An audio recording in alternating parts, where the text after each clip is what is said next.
Welcome to Penrose Learning, where we make understanding easy. You start by rinsing each steel ice cube and checking seals.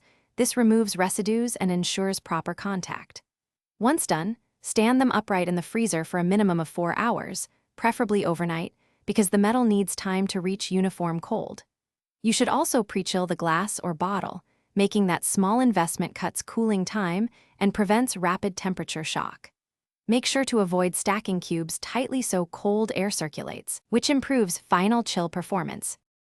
You now add the cubes to the drink. Use 2 to 6 depending on cup size and how cold you want the beverage.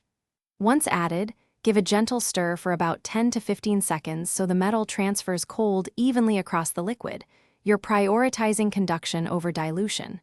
If you make cocktails, adjust by taste rather than time. If the cubes clink or chip glass, slide on a silicone sleeve or use tongs to position them. This protects both the cube and the vessel. You finish by removing the cubes when the drink hits your target temperature. Dry them with a towel before returning to the freezer to prevent freezer odors. Make sure to hand wash with mild soap after use and sanitize periodically with white vinegar or a quick boil to keep them neutral. If a cube develops an off odor or cloudiness, deep clean and boil for 5 to 10 minutes, then air dry. This troubleshooting step resolves most issues and restores safe performance. Thanks for watching. If this was helpful, leave a like and consider subscribing. See you next time.